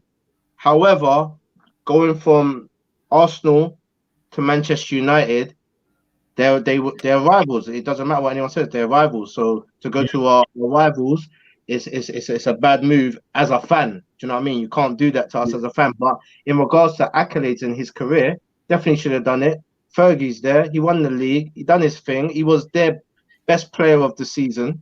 Of course he done the right thing. But as an Arsenal fan, he snaked us for that. That's it. Don't you think if Van Persie potentially stayed with us that season he went to United, do you think we would have won the league or competed a bit more? We would have competed more, but I don't think we would have won it because Wenger at that time was finished. Unfortunately, I'm just sorry to say. Now we lost the league to Leicester, so I don't have any reason to believe Wenger could have done better. I hear you. You know, to this day, I swear Alex Song is still playing to this day somewhere. Yeah, he is. Somewhere. He just doesn't stop, boy. You know what? I read some because he actually came out and was very honest about why he left. For the money. He said Man said I wasn't saving anything at Arsenal, so I saw that double your money. I said, hey, let me make up for some lost time. But it's like, listen, his family's still living good now. I follow his wife on Instagram. Like, they're still living a nice life, so it made sense for him. Like, exactly. No, man. As well. Yeah, no, but relentless, you're definitely not mad. Song was a baller. His link up with Van Persie was mad. That one season was mad. They were just whipping them balls in. So anyway, let's get on to the last one, last topic, touch on it very briefly. And that's the rest of this season for Arsenal. I think we're now in the top half. I'm not sure if we've come back down to 11th again. I don't think we have. But yeah, I guess we're 10th. We're still in the FA Cup, still in the Europa League. So let me come to you, Pippa. What do you think makes a successful? And that's why I put in inverted marks. I don't really think it's successful, but what would you think? What would you class now as a good season for Arsenal? Staying on the top half of the page at Sky Sports. I don't know, you know, like a successful season honestly would be like retaining the FA Cup, but we got Southampton on the weekend. That could go left, to be honest with you. We've got retaining the FA Cup would be a good season. Winning the Europa League, but like again, there's another tough opposition in the next game, Benfica. So I think winning something will be a successful season. Do you know what I mean? Yeah. Whether it's the FA Cup or Europa or both somehow, and somehow miraculously finishing within the top 6. Yeah, top 6. So because that's I've heard. There's a few fans that say they would actually prefer to not be in the Europa League. Oh so there's not the backlog of games and you can just focus on the league. Are you with that notion, or would you still like to be in the Europa League? You need to be in some type of European competition if you want to keep bringing in. You're telling me earlier in the show we need to bring in an attacking midfielder for what? He's going to leave Champions League football to come and play against Shrewsbury Town on a Sunday or something. No, that's a violation to Shrewsbury Town. But no, I hear you. No, that's true. Okay, so you're saying top 6 and either the FA Cup or Europa League, and that's successful. Mm-hmm. And then, okay, let me bring it to you the other way. Then, what for you would be a sackable offense for Arteta? Finishing lower than 10th, finishing 10th or lower, I think is like they're already talking about Lampard coming out of a job for being in 8th right now, or wherever he is. But the thing is, I feel like the board, even if we finish 10th, which I hope not, the board will still back Arteta. They've made it very clear that they're with him all the way on this project. But for me, a sackable offence finishing 10th or lower. I wouldn't say dropping out of the FA Cup and dropping out of the Europa because it's tough fixtures. But I don't know how the board works. They might sack him for that. But a sackable offence is finishing 10th or lower, definitely. Yeah. Okay, that's fair. Rash, what are you saying? There is no successful season. I think what we can look forward, or what I think would be okay, acceptable, as Pip said, is a cup, either the retention of the FA Cup or the Europa Cup. Or I mean, look, I don't think we're going to get that top 6. I think the highest we can finish is 7. I think that's where we're going to be. So if that is where I think Arsenal's maximum is this season, then that's where I think would be success for them. What would be a sackable offence is what I said previously.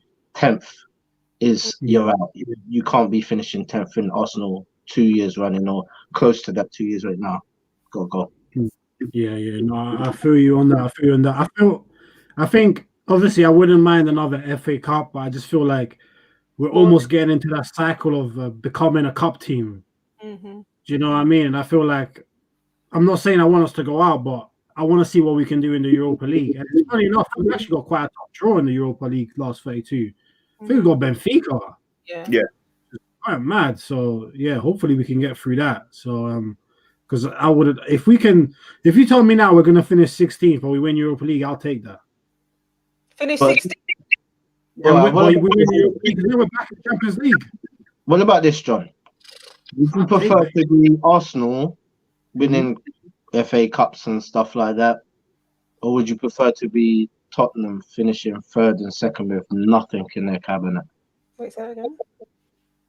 He's asking whether he's gone. No, I was saying, so would you prefer to be Arsenal, a cup winning club, or a cup club who wins cups every couple of years or every year, but not so good in the league, or would you prefer to be like a Tottenham, high position, don't win anything ever? What would you prefer? I mean, I'm going to be honest. Last 2 or 3 seasons, I probably would have taken what Spurs got because they did get to a Champions League final. They are constantly in the Champions League, and yeah, I mean, obviously the FA Cup is great when you get to the semis and the final and you get the trophy, and obviously it adds to your history. That's something you can never remove away. But for the time being, I just feel like being in the Champions League, getting that consistent revenue. We've got owners that don't want to spend money.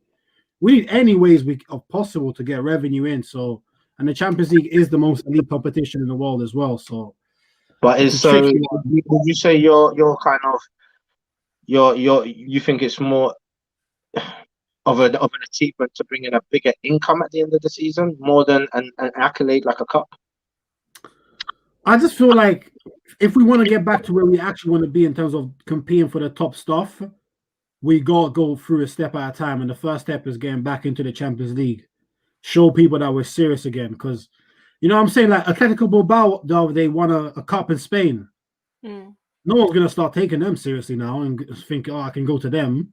They're just going to look at them as a cup run team. I don't want people to look at Arsenal the same way. And I feel like slightly that's what's happened. But hey, don't get me wrong. If we just win the FA Cup, then hey, I'm not gonna. It's better than nothing. Obviously, you can't get too greedy as a fan. So, but yeah, I'd just love being back in the Champions League. To be honest, it's been way too long. I thought you said this guy was a United fan. He is. What's he saying? No, he's trolling. He's trolling. He's trolling. I told you, ignore him. Yeah, that's my brother. I'll chat to him after. Don't worry. But yeah, Jalil, man, what are you saying? I know, Pippa, you missed it, but obviously, you know, I think on our first or second episode, Jalil was the man that said Arteta in for 3 to 5 years. 5? That's long. Hey, Jalil, do you want to come on now to defend yourself? Wow. Man, let me get my stretches in because this could be a wild one. I just want to go back to what I said there in regards to 3 to 5 years. I meant 3 to 5 windows because Arteta need. Do you know? I'll still back it. Do you know what? If it is I'll say 3 years. I won't say 3 to 5 years. Just on the fact of, I was hoping for a long-term manager, and that's just me, right? And in all honesty, I kind of believe in the guy's project at the moment. Everyone speaks about it. I know we don't really believe what Edu says, and a lot of people say in the camp, but you know, I believe it. I believe that and everything. But having said that, what's a successful season? I'm not expecting to win the Europa and get into Champions League because I don't think we're there yet. I think we'll be back in the in Champions League in 2022 when we properly rebuilt the squad, the team that we need. I think it's a bit too early to think, you know, we can get back into it. You know, if we win Europa, I mean, it'll be amazing. Don't get me wrong, I'll be gassed, but I don't want to just go in there and be there part of the numbers. I want to compete. I want to get far. I want to get money. Do you know what I mean? We need more attraction to say, oh, Arsenal. Yeah, I want to watch Arsenal more back to how we used to be in that. But you know, having said that, you know, I still want us to get Europa spot. So if we can get 7th or 6th, I don't know what the numbers are. And nowadays it always changes for some reason because we always win it. You know, someone in the Prem always win it, and then the numbers change. I would like to, because I like to watch Arsenal as much as I can, whether we're in, you know, Carling Cup, FA Cup, Europa, and all that. Do you know what I mean? So, what is a successful season for Arsenal? Mikel keeping his job. Have it right. Okay, so what is that? I know it's your boy.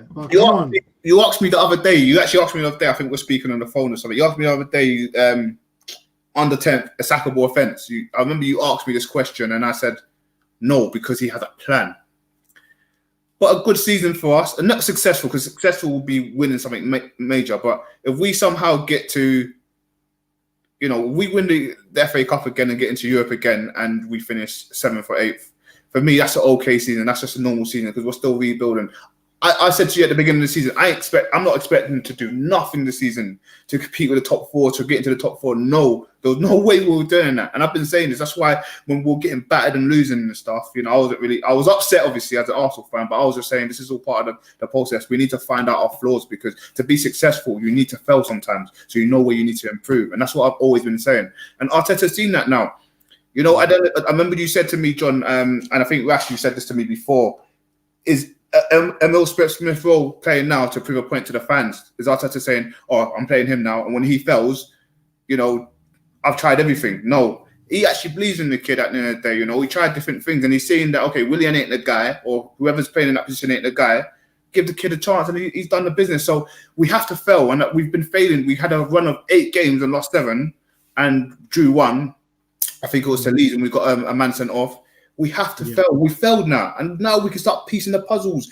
I like the fact that we're getting people off our wage bills and everything now, and I like the way we're going. You know, the summer. If we don't bring in anyone, you know, in this window, which I don't think we will, I won't be that mad. I won't be upset. But what we need to do is start planning for the summer and rebuilding to get into the top 4 in 2022 is when we go back into the Champions League, and that's what I believe. So that's why I believe in Mikel, and I believe in the philosophy at the moment. Okay, so a successful season is what? Yeah, go on. Yeah. What you say? What's a successful season? Sorry, I missed it. I didn't say what a successful season is. Yeah, I was gonna say, like, so wait. For Mikel to be sacked, does he have to get relegated? Sorry? For Mikel to be sacked is the only thing he can do, get relegated. Yeah, so here's what I'm saying. Because we failed already, if we get relegated now, which relegation is never going to come into play anymore, but because he's already failed now, there's no reason. That's the sackable offence. But he should now piece the puzzles. A successful season will be, for me, is winning the Europa. Okay. And finishing 7th after the run we've had in ring. But that's a successful season for me. But I'm not expecting that. I'm telling you now, I'm not expecting that, because we're not going to get back into Champions League until 2022. And you hear me say it a million times. Believe in the philosophy. We had to fail to succeed, and we're succeeding now. We've seen the flaws and we've seen what's gone wrong, and we're getting with it. Okay, so you're telling me if we finish 17th, you're still Arteta in? But that's not going to happen. I'm just saying it. The same way you guys were saying to me before when we was going on the run. I think we lost our 6th game in a row, and you guys go to me, "Oh, why are you still believing in Arteta? If we get relegated, what now?" I don't care about that, bro, because we're not going to. Do you know what I mean? We're not finishing 17th. But if we do finish 17th and we stay up, we keep the guy, because we've failed. Okay, cool. That's what I wanted. That's it. Yeah, that's fine. Now, no. So Pippa's bottom mark for Arteta is 10th or below, sacked. Yeah. Same for Rash. Same for me. And Jalil, you're saying just stay up. We're good. You make it sound so bad. Yeah, it sounds exactly how it is. Yeah. Because gosh, this is so bad. Bad. No, you put yourself in it now, man. No, but what I'm saying is that's not going to happen. The same way you guys kept saying, if we get relegated or if this happens, all these if and buts is not going to happen, because we failed already. I'm telling you now, we're not failing anymore. We're not going to get 17th. Wait, so are you saying that the only way is up for Arsenal? Yes, I'm saying that 100. But we're Arsenal, man. What's wrong with you? No, I believe. Do you know what it is? I think a lot. You got people crying and laughter, man. It's mad. I think a lot of fans want to. This is my personal opinion now. Yeah, I'm not trying to attack anyone, but I think a lot of fans want to see us just fail all the time. I don't understand why. No, it's true. It's true. Well, our own fans. Let me say, because everyone keeps bringing this thing. What if this? What if that? Why are we not saying, what if, we get to this race? Because we just want to see us fail. But now Mikel, let me just say this. Now Mikel's doing better. Now Aubameyang's scoring. People won't give him credit. Oh, he scored 2 goals. Give him some credit. Now Xhaka's playing better. Now Partey's back. Now Mikel's getting a team together. Nobody wants to give them credit. Everyone wants to just say, what if this? What if that? It's always negative.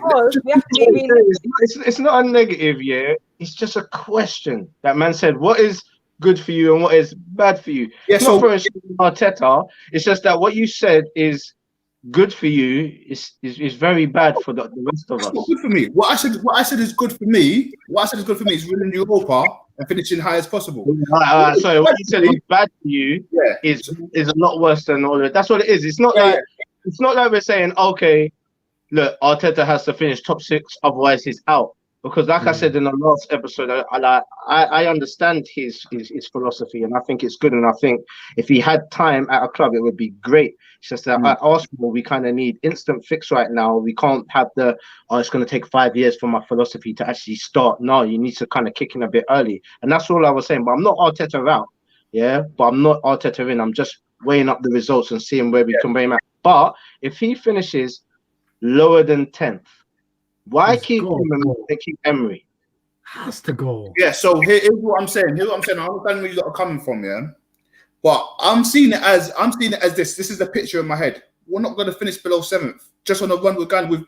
We finally got a good run of games in terms of keeping clean sheets. We finally got a decent team. The only way we can finish below 10th, in my opinion, and this is just my opinion, this don't have to be you guys' opinions, is if, for example, Leno gets injured and we get a shit goalkeeper, or if Emile Smith Rowe gets injured. If all our big players start getting injured, for example, then we're gonna fucking flop. Do you know what I mean? But what I'm saying for now, I can't see us finishing below 10th.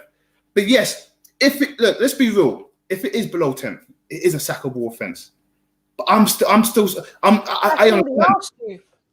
Huh? That's all he asked you. No, but I'm saying I'll still keep him. Listen, listen, man. It's a sackable offense, bro. I've said it before, yeah. Jalil needs to be Arteta's right-hand man. That's my guy. Bodyguard, whatever. He's backing him. No, but when he's out late, everything. Talk to the missus, everything. Trust me, you know what I'm saying? Jalil is that guy. He's backing Arteta. No, but what I'm saying is, if you guys remember one thing, yeah, from when we had a conversation, maybe about a couple of weeks ago in regards to Arteta, and you kept saying, why do you keep backing that guy? I said there's a philosophy here, right? In regards to, we got shit wrong. We should have lost all those great games, and we should have drew all those games that we had. Because we're Arsenal, let's be real, we had better players. Player for player, the games we've been playing and we've been losing, we should have lost those. So what I'm saying to you is he got it wrong. I'm not saying he's perfect. Nothing perfect about him. But what I'm saying is he can understand where he failed and he will fix it. And when I said against Chelsea, he's going to fix it. And he's like, no, we're going to lose. And then all the rest of the game, I said, we're going to go on a good run now because he's got it fixed. You guys are like, oh, no. But now he's got it fixed. Why are you not giving the guy credit? You made a mistake there. You made a mistake there. It's not fixed. Can I say something, John? Listen, Jay. About Arteta, yeah, it was actually me who said about Chelsea game still. But anyway, I backed you. I ain't gonna. I backed you. Yeah, come on. You did. All right. Now, what I'm saying is, man's not onto Arteta, and it's not like we're putting him down or bringing negativity. Man's just got to answer the question, innit? What would be a good finish and what would be a bad finish? I think Arteta is actually really doing well. Do you know what I mean? And I pray he does good because I actually want him to stay. I like Arteta. I like how he is with the team, how he speaks about the team, how he speaks to the press. I like the fact that he's got a goal and ambition. He's got a structure. He's got something that he's aiming towards. He's got a philosophy that even the players are speaking about and that they are buying into. Do you know what I mean? And the kind of community that he's creating at Arsenal, I like that. So don't get it twisted. I want him to stay. I want him to do well. And especially I'm a goon, so I want Arsenal to do well all the time. I wanted them to do well under Emery. I even had his back for a little while. Do you know what I mean? So it's not that we're just being negative to Arteta. We're just keeping it real at the same time. Look, this is my standard for my club, and this is below the standard for my club. And this is what I want him to achieve this. But if he feels that, regardless of how much I like him, he's got to go because we ultimately, what's number one is the club. No one's above the club. Exactly, yeah, no, I fully agree with that. I fully agree with that. When I was talking about fans, I wasn't talking about you guys specifically. Just let you know because we speak all the time. I know you don't want us to fail, but I'm saying other fans would love to see us fail just to prove another man wrong. And I'm not about that. You guys know me in terms of this. Yeah, if I get something wrong, I want to be educated. Do I not? So yeah. So having said that, I understand where you are coming from. But where we are right now with Arsenal, we're way below par. Even for teams like Leicester, even Leicester's on top. Forget Leicester, West Ham and stuff. This is like poor being at this stage where we are. So Wolves as well, they're below us. So having said that, yeah, we are below par, and I'll never say that we're not because we are below par. Yeah. No, hey, listen, that's what it's about. I mean, we it's not that we wanted you to say the same things that we said. We just wanted you to kind of justify where you were coming from. That was all. So listen, you back Arteta. We back him, just not maybe to the same level. I think it's maybe more just we're just saying there's certain levels that Arsenal should never go below, and 10th is one of them. Yeah, no, I agree. It doesn't matter who you are. It doesn't matter if you're Thierry Henry, you get sacked. You know what I'm saying? Chelsea are having that problem now with Lampard, where the sentiment is stopping them from doing the right thing. But hey, that's not our problem for once. So So yeah, so DJ saying have faith. Come on, you guys, but Willian has to go. What are you saying, Pippa? I heard you're one of Willian's biggest fans. Who? You. No, that's what I'm hearing. You back, Willian? I'm guessing. That could never be me. Listening to obviously I came out and said people need to stop slandering him too much because like he's a real person in it. Like he's not just someone that's on our TV screens. He has a real life with kids. You know what I mean? And the banter is a bit too. No, it's not even banter. Like the abuse is a bit much. But at the same time, he's not being good in it. So I said for his own safety, for his own mental health, Arteta should just keep him out of the scene for a while until he's ready to really get back into the side. And if he's not ready, he should just go because the abuse is too much, man. Pippa, would you play him in attacking mid? Something a bit different. I think we tried that, didn't we? I think we we tried that one game. Did we? Yeah, we did. Yeah, we did. Okay. But it was invisible. He hasn't looked good anyway, so I wouldn't. Yeah. So apparently Fulham are 1-0 up against United, so that's interesting. Yeah, Lookman scored. Where's your brother? Yeah, I know. No, he actually just came back and said, "Don't worry, mate. Tell him to look, man. Look, man, at the score. Hey, she threw it out there. Hey, that was too smooth. I'm not even gonna lie, but still. No, but listen, last couple minutes. Anyone watching, as I said, make sure to smash the like button. Feel free to send through any questions that you may have for us or for Pippa in general, in terms of for her channel, everything. In terms of we just got 5 more minutes and then we'll end this, because we all probably want to watch Fulham beating United. You know what I'm saying? DJ Man saying Pippa's on smoke. Hey, hey, listen, it's all love. It's all love. But no, you know what? It's been a good discussion overall, I have to say. My bro's coming back with the fire saying 10th team in the Prem on smoke. I rate it. Not for long, man. Now, hopefully we're on the come up. But yeah, so I guess you know what? Just to finish off, next 6 games, I think got Southampton, excluding the FA Cup game in the weekend. I think we got Southampton away again. Straight after that, we then have United at home. We then got, I believe, back-to-back away games to Villa and Leicester. Yeah. And then we got City at home. So just those 5 games. So, Pippa, how many points are you saying out of 15 we're getting from that? I'm going to put you on the spot. Maybe 2 to 6. Damn. Okay, well, let me see. So where are you saying the points are coming from? Hopefully against Southampton. Hopefully we get revenge on Villa for what they did to us at home. I don't. No, your brother's gonna like this one. I don't see us getting a win at Man United. Yeah, it's at home, to be fair. So I don't know. Hopefully I'm wrong though. Hopefully we had that same United performance we did with Partey and El Neni in the midfield. Well, no, it was El Neni. No, it was both of them. Yeah.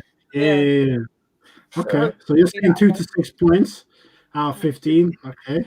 Hey, with that, we'll be back in 12th, 13th. No, I hope I'm wrong though. Let's say let's say 6 to 8 points if it makes any better. Yeah, but you gotta keep it real. You can't say 15 out of 15. Do you know you're not gonna say 15 out of 15, right? 9. I think 9 points. I think Southampton will get 3 points. I think Villa will get 3 points, but then I think we'll draw the rest. Oh, okay. Oh, so you're saying we're gonna go unbeaten, but 2 wins, 3 draws. How's that 9? What's that? Oh, 2 wins, 3 draws. My bad. Yeah, 2 wins, 3 draws. I think Arteta's he's going to play very defensive. It's going to be boring. It's going to be boring. But I think we should go in defensively to United, who's got a firing team. Well, they hold back anyway. United, Leicester as well. Leicester are on fire, and also City. So I think we should just sit back and just hope for a draw. It's boring, but I'd rather have the points if I'm honest with you. Trust me. Yeah. No, I think I saw Pippa laughing there because I'm guessing that this is coming. Emirates is our home, so Pippa is right in terms of United. But let's see him. You thought it was your home because where's Jesse Lingard, by the way? Hey. You thought it was your home because he did a 1-2 step, but where is he? Yeah, he's got missing. You know what I'm saying?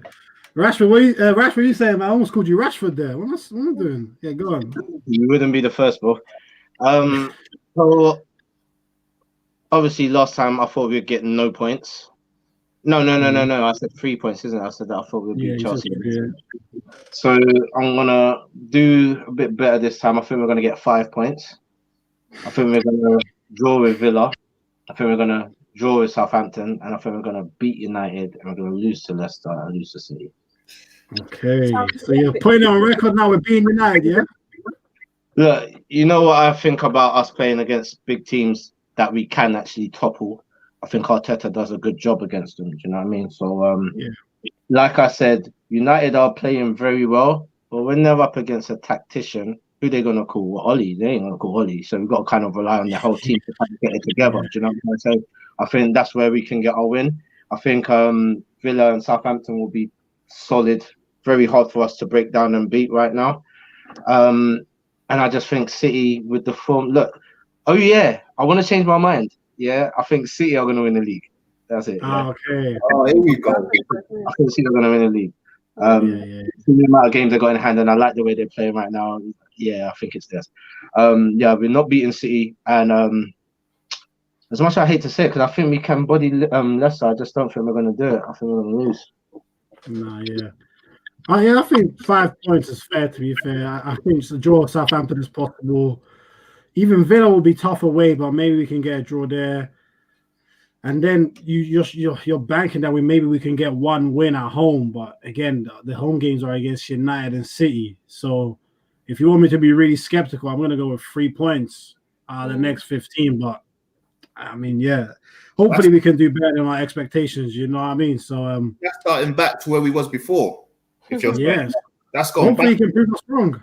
But when we had the same prediction of the 5 games, did we clear up all 15 points? No. We didn't. No, we drew a Palace. Ah, okay, cool. Yeah. Okay. But yeah. Anyway, listen, let's wrap this up. Mr. PK with a question for Pippa saying, Pippa, do you think there will be a day when we have players from the women's team and the first team? I don't think, maybe in a charity match, but I don't see that ever happening professionally. Yeah, no, I don't think I can see it happening professionally. But you never know, though. I doubt it. Very separate. I do women's football, you know. After the match of the day, I watch that. It's good. Every week. No, every week. It's coming up. No, every week. Who's top player for Everton? Oh, about no names. I love you. That was deep. Yeah. Look. I love you.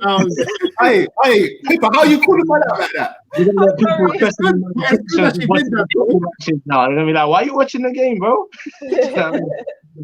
No, I just you know what it is? I set my expectations at a certain level for women's football, and as long as I keep it there, I'm entertained. I'm really entertained. I think it's good. Now, do you know who Man United? Like, I'll say this as an Arsenal fan, but the Man United's women's team and the Chelsea team are levels right now.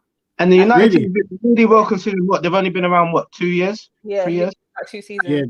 Yeah. Are they still top? No, Chelsea overtook. They played each other in it on Sunday, so Chelsea's overtaken. They're on the same point, so.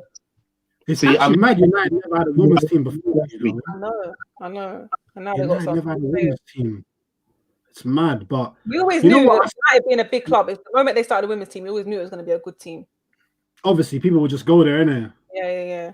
Well, that's the thing. That hasn't been the case though. They haven't just bought from random places as well though. Like they've actually got some good women that's joined into the women's club academy, and they've actually after the first season they gelled together a little bit, but this season it's like everything's just worked out, and it's a short period of time that it's happened as well.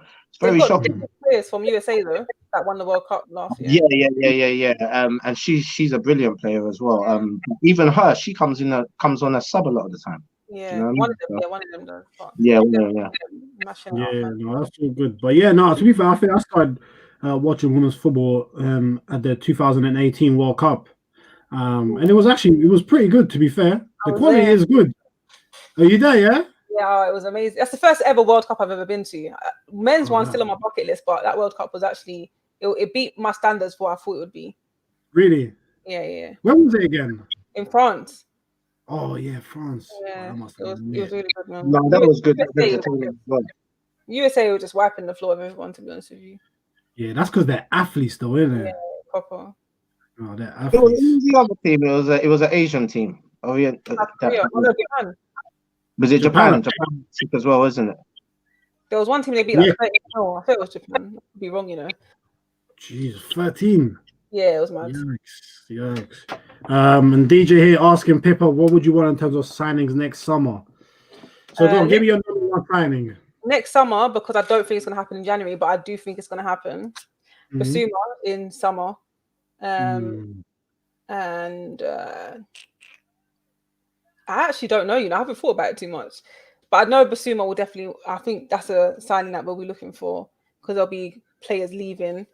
I don't know, I feel like we've got a decent side.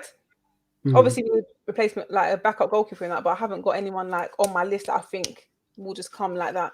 Yeah. By the way, I think it's 1-1 because I just heard my brother shout Cavani. Yeah, it's Cavani.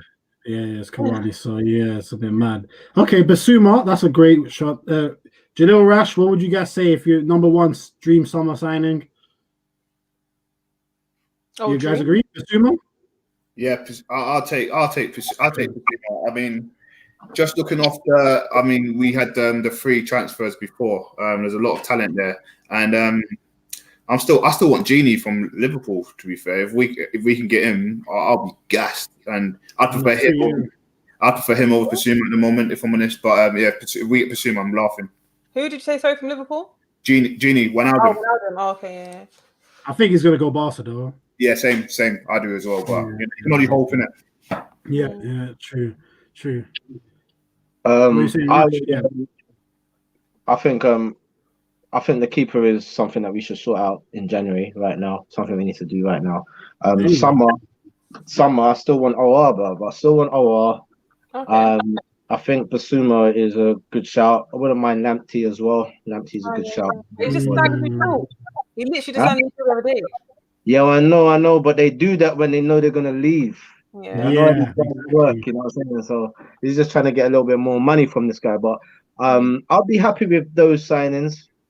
Yeah, I'll be happy with those signings. And probably in the summer, I wouldn't mind getting a forward. I wouldn't mind getting a forward as well. I was thinking too, like. Yeah, because maybe Memphis.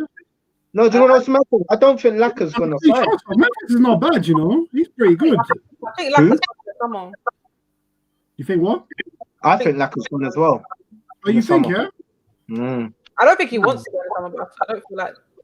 Does his contract end this summer, no? Or is it 2022? Next summer. Okay. Yeah. Got 18 months left, I think. Okay. Yeah, 18 months. Question for you. Yeah. Speaking of forwards, would you take Daniel Sturridge this window on a free? Daniel Sturridge? Nah. Okay. I don't think I would now. Do you know what? Daniel Sturridge is my guy, though, man. I actually know him, to be fair, but I'd take him. Yeah. Is that I'll take him.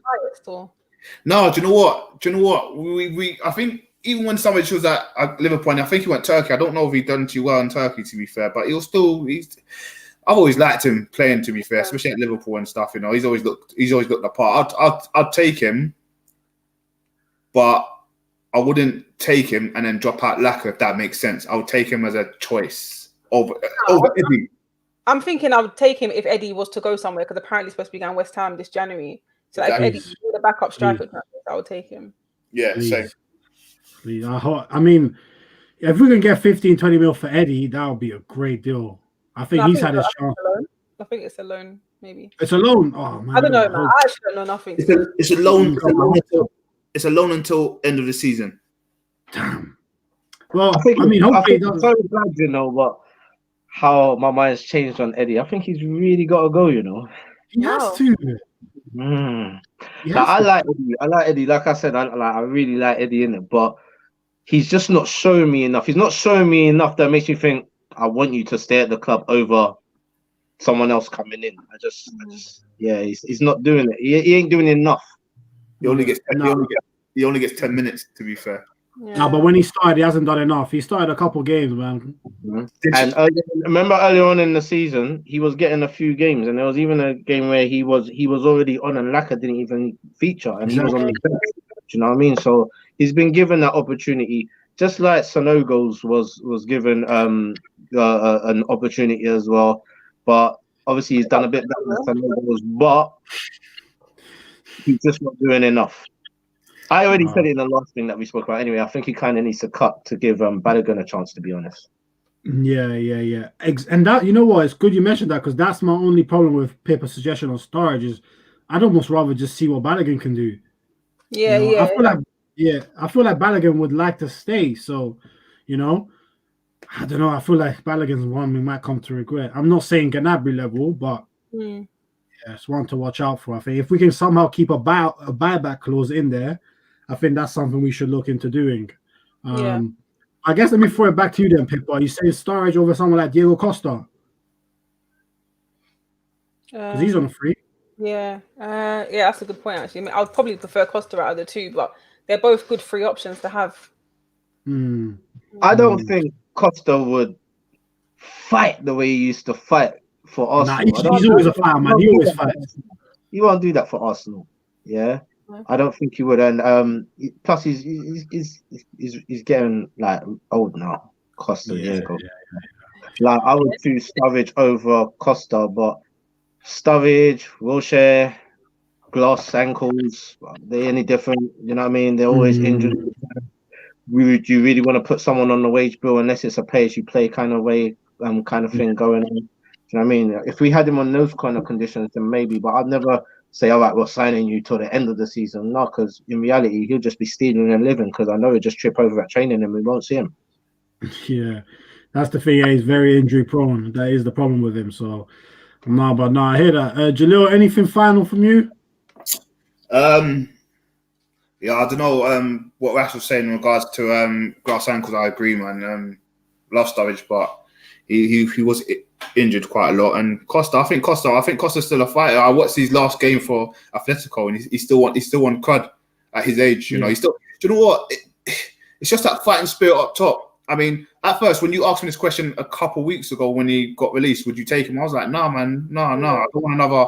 I don't want this to become a retirement home. But when you think about it, someone to beef them defenders up top, man, give them a bit of stick, and he's got a good hold-up play. Let's be honest. He ain't quick. Yeah. He can hold it up and he can score headers. I mean, it's similar to Giroud, to be fair. So, I'd probably go for Costa over Sturridge, if I'm honest. Yeah. No, I think that's a fair shout. But let's see what we do end up doing. I don't think we'll go for a backup striker. I think if we're gonna get anything, it might be a creative midfielder on loan.